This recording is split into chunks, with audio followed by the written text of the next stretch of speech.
पवित्र आत्मा पवित्र आत्मा मुझे ले जाओ यीशु के चरणों में पवित्र आत्मा पवित्र आत्मा पवित्र आत्मा मुझे ले जाओ यीशु के चरणों में पवित्र आत्मा यीशु की मार्ग है यीशु की सत्य है यीशु की जीवनों में यीशु मेरा प्रभु. ஓகேங்க, good evening, how are you? இப்போ இந்த வீடியோவில் ஓல்டு டெஸ்டமெண்ட்டில் Holy Bible Old Testament the book of Deuteronomy the chapter 16 the verses 18, 19, 20. இதில் என்ன சொல்லப்படுதுன்னு சொன்னால், இவ்வாறாக சொல்லப்படுது, you shall appoint the judges and officials throughout your tribes in all towns, in all the towns that the Lord your God is giving you. உங்கள் குலங்களுக்கு கடவுள் கொடுக்க போகும் அந்த எல்லா நகர்களிலும் நீதிபதிகளையும் தலைவர்களையும் நியமனம் செய். They shall render the right decision for the people. அவர்கள் நீதியோடும் நேர்மையோடும் தீர்ப்பு வழங்கட்டும். Don't distort the justice. When you must not distort the justice. நீதியை திரித்து விடாதே. ஒருதலை பட்சமாய் செயல்படாதே. You must not be partial. And you must not accept the bribe, for the bribe will blind the eyes of the wise.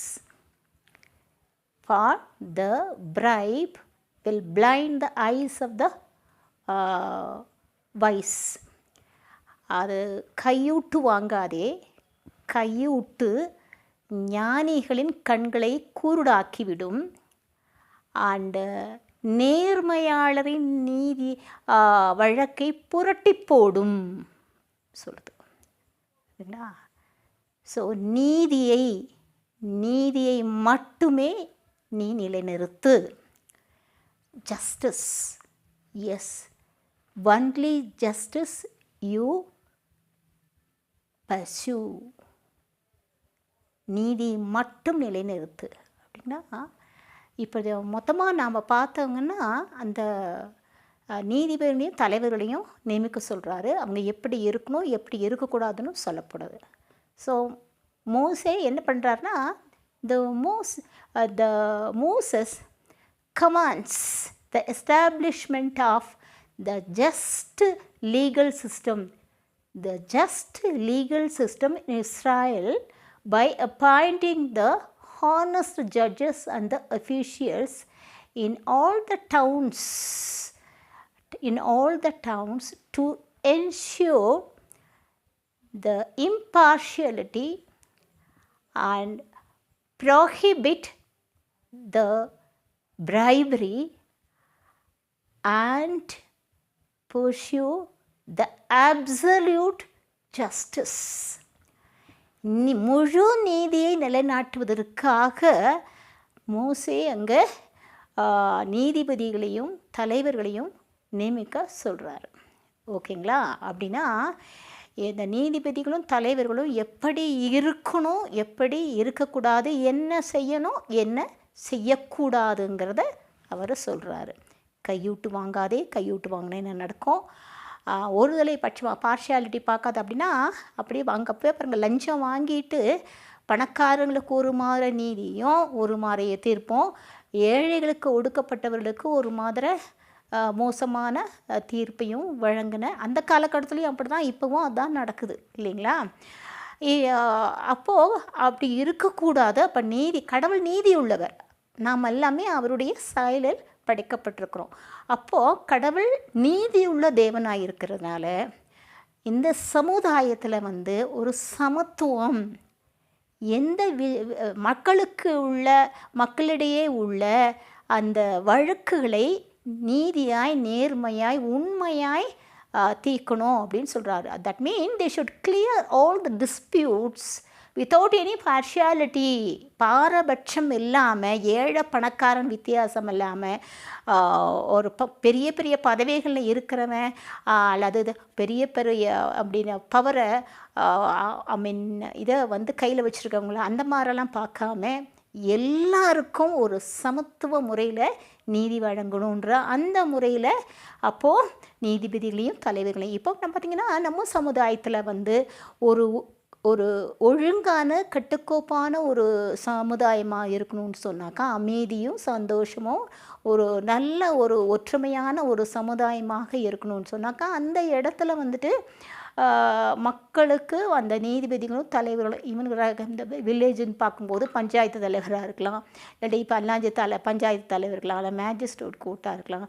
இப்படி யாராக இருந்தாலுமே தேர்ந்தெடுக்கப்பட்ட அந்த தலைவர்கள், அந்த நீதிபதிகள் தாங்கள் அவங்க சொல்லியிருப்பாங்க இல்லையா, அந்த அந்த பதவியை ஏற்கிறதுக்கு முன்னால் நான் இப்படி தான் இருப்பேன், இப்படி தான் செயல்படுவேன்னு வாக்குறுதி கொடுத்துருப்பாங்க இல்லைங்களா, அதன்படி அவங்க சொன்னதுக்கு ஏற்றமாறு உண்மையாகவும் நீதியோடனும் நேர்மையோடனும் அவங்க மக்களுக்கு தீர்ப்பு வழங்கணும்.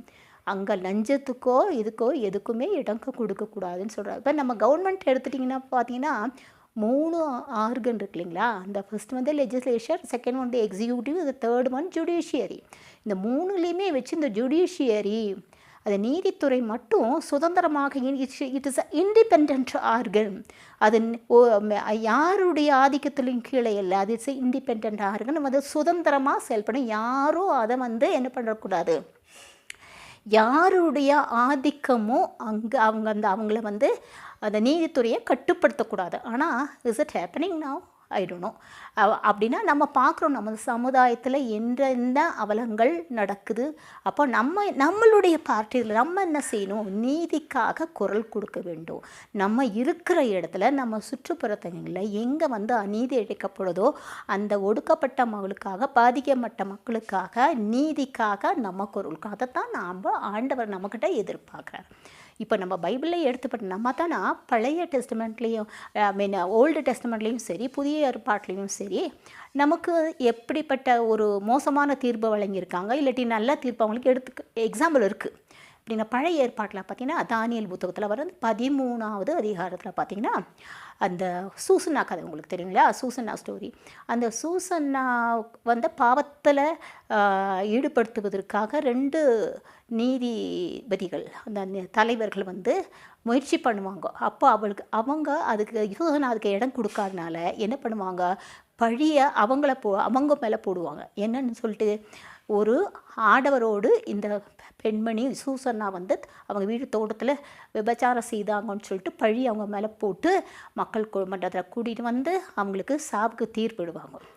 அப்போது சூசன்னா என்ன பண்ணுறாங்க, கடவுளை பார்த்து முறையிடும்போது ஆண்டவராக கடவுள் என்ன பண்ணுறாரு, அங்கே இருந்த தானியேல் தீர்க்கதரிசியினுடைய அந்த தூய ஆவியானவர் தூண்டிவிடுறார். அப்போ தானியேல் அதை பட்டு நான் இதை விசாரிக்கிறேன் அப்படின்னு சொல்லிட்டு இவங்க 2 நீதிபதிகளையும் என்ன பண்ணுறாரு, அந்த முதியவர்கள், ஒரு மோசமான நீதிபதிகள், அயோக்கியருங்க, அப்படிப்பட்ட அந்த 2 நீதிபதிகளையும் தனித்தனியாக விசாரித்து அவங்க தான் அங்கே சூசன்னாவை தவறு செய்வதற்கு தூண்டினார்கள். அதுக்கு அவங்க இடம் கொடுக்காதனால அவங்க மேலே பழியை போட்டு அவங்க சாவு தீர்ப்புக்கு உட்படுத்தினாங்கன்னு சொல்லி அவங்க மக்கள் எல்லாம் அறியும்படி செய்து அவங்களுக்கு அந்த தண்டனையை கொடுக்குறாங்க. இதுதான் கடவுள் இல்லைங்களா. இது ஒரு எக்ஸாம்பிள், எப்படி ஒரு மோசமான நீதிபதிகள் அங்கே இருந்தாங்கன்னு சொல்லிட்டு ஒரு பழைய ஏற்பாட்டு காலத்தில் தான் உங்கள்கிட்ட சொல்கிறேன். இந்த புதிய ஏற்பாட்டில் பார்த்திங்கன்னா அங்கேயும் ஒரு மோசமான தீர்ப்பு நிறைய இருக்குது. பட் ஒரு மோசமான தீர்ப்புன்னு சொல்லும்போது நம்ம ஆண்டவராகி இயேசுவுக்கு அந்த போஞ்சு பிலாத்து, அந்த அந்த பிலாத்து எப்படி மோசமான, அவர் குற்றம் ஒன்றும் செய்யாதவர், ஆனால் அவர் பொலிட்டிக்கல் பிரிசனர் மாதிரி ட்ரீட் பண்ணி ஒரு அரசியல் குற்றவாளியாக சித்தரித்து அந்த மதகுருமார்களும் அந்த பரிசேயர்கள் எல்லாம் சுற்றி அவர் குற்றம் சுமத்தும் போது இந்த பிலாத்து பயந்து போயினா இஸ் அ கவர்டு என்ன பண்ணுறாரு, அவருக்கு சாவுக்கு சிலுவை மரணத்திற்கு கையளிக்கிறார். இதுதான் மோசமான தீர்ப்பு. இது ஒரு மோசமான தீர்ப்பு. நல்ல தீர்ப்பு யாருன்னு நம்ம ஜீசஸ். அப்போது யோவான் எழுதிய நற்செய்தி the gospel according to Saint John அந்த சாப்டர் 8 ஜீசஸ் கிட்ட இந்த பரிசேயரும் அந்த மதகுருமார்களும் என்ன பண்ணுறாங்க, ஜீசஸ் எப்படியாவது சிக்க வைக்கணும்னு சொல்லிட்டு தேவர் கன்னிங். ஓகே, அவங்க என்ன பண்ணுறாங்க, ஒரு விபச்சாரத்தில் கையும் களவுமாக பிடிக்கப்பட்ட ஒரு பெண்ணை கொண்டு வந்து இவங்க கையும் களவுமாக விபச்சாரத்தில் பிடிக்கப்பட்டாங்க இவங்கள அப்படின்னு சொல்லிட்டு ஜீசஸ்கிட்ட கூட்டிப்படி தீர்ப்பு வழங்கணுன்ட்டு அவங்க கூட்டு வராங்க. அப்போ இதை அவர் சொல்லும்போது ஜீசஸ் என்ன பண்ணுவார், அதில் கேட்டுட்டு கீழே குனிஞ்சு எழுதுவார். அப்போ அவங்க சும்மா சொன்னிச்சிட்டே இருப்பாங்க ஜீசஸ்கிட்ட. அப்போது என்ன பண்ணுவார், இவர் வந்துட்டு இப்படி அப்படி கண்டினியூஸாக அவங்க தேவர் கோயிங் ஆன் டெஸ்டரிங் ஹீம் டு அப்படின்னு சொல்லும்போது இவர் நம்ம ஜீசஸ் என்ன பண்ணுவார், நிமிர்ந்து பார்த்து உங்களில் பாவம் செய்யாதவன் முதல் கல் அவர் மேல் வீசட்டும் அப்படின்னு சொல்லிட்டு மறுபடியும் குனிஞ்சு எழுத ஆரம்பிச்சிருவார்.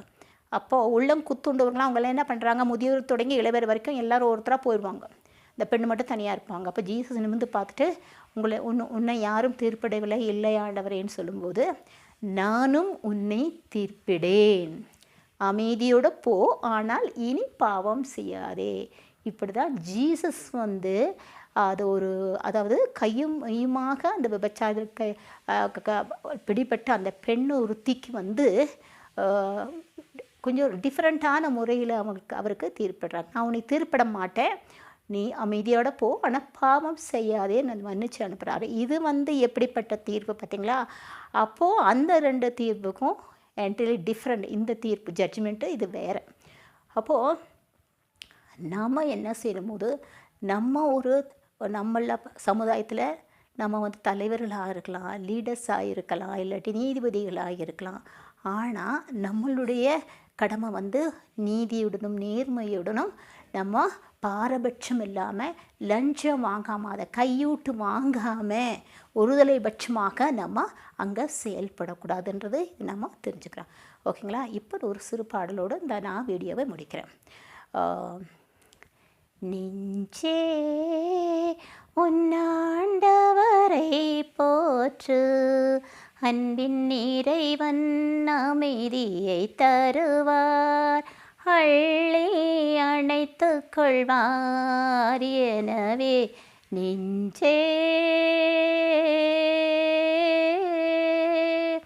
பாவத்தை மன்னிக்கிறார் இறைவன், பாவியை ஏற்றுக்கொள்வார், நீதியின் தலைவரவார், நம்மை நேர்வழி நடத்துகிறார்,